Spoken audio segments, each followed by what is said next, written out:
கோலிவுட்டின் top நடிகராக வலம் வருபவர் விஜய். இவரது மகன் சஞ்சய் தனது முதல் படத்தை இயக்க இருக்கிறார். இந்த நிலையில் அவருக்கும் அஜித்திற்கும் இடையே நடந்த ஒரு உரையாடல் குறித்த தகவல் வெளியாகியிருக்கிறது. நடிகர் விஜயின் மகன் ஜேசன் சஞ்சயை நான் அடிச்சா தாங்க மாட்ட பாடலிலும் பார்த்திருப்போம். ஆனால் அதன் பிறகு அவர் பள்ளி படிப்பை தொடர்ந்து வெளிநாட்டில் திரைப்பட படிப்பையும் படிக்கச் சென்று விட்டார். அங்கிருந்து சில நாட்களுக்கு பிறகு படிப்பை முடித்துவிட்டு மீண்டும் சென்னைக்கு வந்தார்.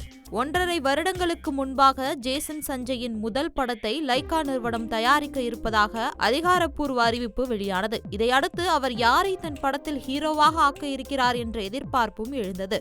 கிடப்பில் போடப்பட்ட இந்த படம் மீண்டும் சில மாதங்களுக்கு முன்பு உயிர் பெற்று மடமடவென வேலைகள் தொடங்கின. சஞ்சயின் படத்தில் நடிகர் சந்தீப் கிஷன் ஹீரோவாக நடிக்கிறார். இது குறித்த அதிகாரப்பூர்வ தகவலும் சில வாரங்களுக்கு முன்புதான் வெளியானது.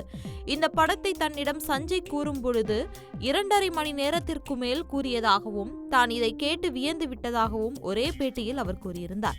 சில நாட்களுக்கு முன்பு நடிகர் அஜித்தின் செய்தி தொடர்பாளர் சுரேஷ் சந்திராவும் விஜய் மகனும் எடுத்துக்கொண்ட போட்டோக்கள் சமூக வலைதளங்களில் வைரலாக தொடங்கியது. இதையடுத்து சஞ்சயின் படத்திற்கு சுரேஷ் சந்திரா தான் செய்தி தொடர்பாளர் என்பதால் அவர்கள் இருவரும் அடிக்கடி சந்தித்துக் கொள்ளும் நிலை ஏற்பட்டு வருவதாக கூறப்படுகிறது. இவர்கள் இருவரும் தங்களின் படத்திற்காக ஒன்றாக இணைந்து வேலை பார்த்து வருவதாக கூறப்படுகிறது. நடிகர் அஜித் விஜய் மகன் ஜேசன் ஒரு அட்வைஸ் செய்ததாக தற்போது சமூக வலைதளங்களில் வைரலாக வருகிறது. சஞ்சய் படத்தில் கமிட் ஆனவுடன் ஷூட்டிங் பணிகள் உள்ளிட்ட ப்ரமோஷன்கள் பணிகள் தொடங்க தாமதமானதாம். அப்போது கடுப்பான சஞ்சய் சுரேஷ் சந்திராவிற்கு ஒரு முறை போன் செய்து இது குறித்து பேசியிருக்கிறார். அப்போது தயாரிப்பு நிறுவனம் செய்யும் விஷயங்கள் குறித்தும் பேசியிருக்கிறார். இந்த போன் வந்தபோது அஜித் சுரேஷ் சந்திராவின் அருகில்தான் இருந்தாராம். அப்போது போனில் யார் என்று கேட்டிருக்கிறார். அது சஞ்சய் என தெரிந்த பிறகு போனை வாங்கி அவரே பேசியிருக்கிறார்.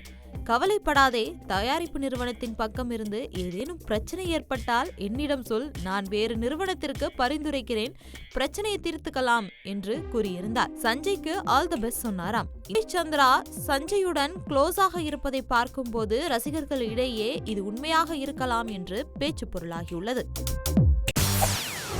செய்திகளை உடனுக்குடன் தெரிந்து கொள்ள உடனே சப்ஸ்கிரைப் பண்ணுங்க.